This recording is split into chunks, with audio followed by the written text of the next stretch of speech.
अब बात करते हैं परम पूज्य श्रीमद् भगवद गीता की। श्रीमद् भगवद गीता अध्याय 6 श्लोक 11। इस श्लोक में श्री कृष्ण के द्वारा योगी को योग आरंभ करने के लिए नियम बताए गए हैं। शुचो देशे प्रतिष्ठाप्य स्थिरमासन मात्मना नात्युच्चतम नाति नीचम चैलाजिन कुशोत्तरम।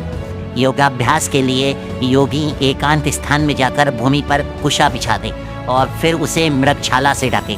मृगछाला अर्थात डियर स्किन अर्थात हिरन की खाल तथा ऊपर से मुलायम वस्त्र बिछा दे। आसन ना तो बहुत ऊंचा हो ना बहुत नीचा।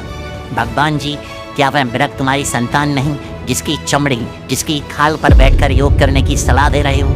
किसी भी जीव के शरीर से उसकी खाल छीलना, नोचना, उतारना कितना घृणा करते हैं। या जीव हत्या के बिना भी कोई उपाय है जिससे उसके जीवित रहते उसकी चमड़ी को उतारा जा सके?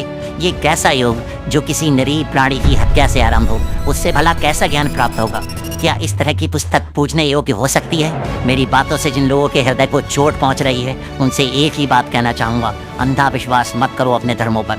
सबसे बड़ा धर्म है इंसानियत, मानवता, उसका ही अनुसरण करो। कुछ ज्ञानी पुरुष कहते हैं कि गीता में लिखा है कि मांस नहीं खाना चाहिए। गीता में कहीं नहीं लिखा कि मांस नहीं खाना है, केवल भोजन को परिभाषित किया गया है। अध्याय 17 के श्लोक 8, 9 एवं 10 में भोजन के गुणों को बताया गया है। सात्विक भोजन ऐसा भोजन रसमय, स्त्रिक्त, चिकना, स्वास्थ्यप्रद तथा हृदय को भाने वाला। रजोगुणी भोजन अत्यधिक कड़वे, खट्टे, नमकीन, गरम, चटपटे, शुष्क तथा जलन उत्पन्न करने वाले भोजन। तामसिक भोजन अर्थात खाने से 3 घंटे पूर्व पकाया गया, स्वादहीन, वियोजित एवं सड़ा, झूठा एवं अस्पर्श वस्तुओं से युक्त। अधिकतर कुछ ज्ञानी महापुरुष गीता के अनुसार तामसिक भोजन को मांसाहारी बताते हैं। इसमें तो मांस का कहीं कोई स्पष्टीकरण नहीं। चाहे कोई भी खुद को ज्ञानी कहलवाने वाला मूर्ख इसमें कितना भी मांस को परिभाषित करने का प्रयास करे, परंतु मांस को परिभाषित नहीं कर सकता। अगर सिर्फ एक बार धर्म का चश्मा उतार कर देखोगे तो पता लगेगा कि जितने भी धर्म ग्रंथ हैं वो उस समय के हैं जब मनुष्य बहुत पिछड़ा हुआ था। उस समय टेक्नोलॉजी इतनी आगे नहीं थी। वो लोग जिन्होंने इन ग्रंथों को लिखा वो अंधविश्वासी थे। उन्होंने फैक्ट के आधार पर नहीं, डर के आधार पर और मन के आधार पर ही इन ग्रंथों को लिखा।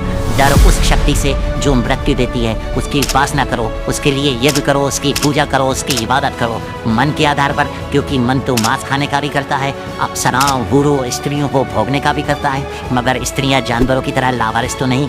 कोई ना कोई तो उनका भाई, पिता अथवा परिजन होता ही है। तो उनके लिए क्या करें? चलो ऐसा लिखते हैं, हमें स्वर्ग में वो मिलेंगी। मन का बहलाना ही क्या। अगर स्त्री हमारे परिवारों से नहीं होती तो मनुष्य उनसे भी ऐसा ही बर्ताव करते जैसे जानवरों के साथ करते हैं, बंदी बनाकर भोग विलास की चीज़ बनाकर रखते। और अभी भी कोई बेचारी अबला कहीं फंस जाती है तो ये भेड़िया मनुष्य से छोड़ता है क्या? हरामखोरों ने आहार भी सिर्फ उसी जानवर को बताया जो मासूम होता है, जो अपना बचाव नहीं कर सकता, किसी को कोई नुकसान नहीं पहुंचाता। कुर्बानियाँ बलि दिलवाना थी तो शेर की दिलवाते, मगर ये जानते थे अगर ऐसा करेंगे तो वो बलि उल्टा इनकी ही ले लेगा।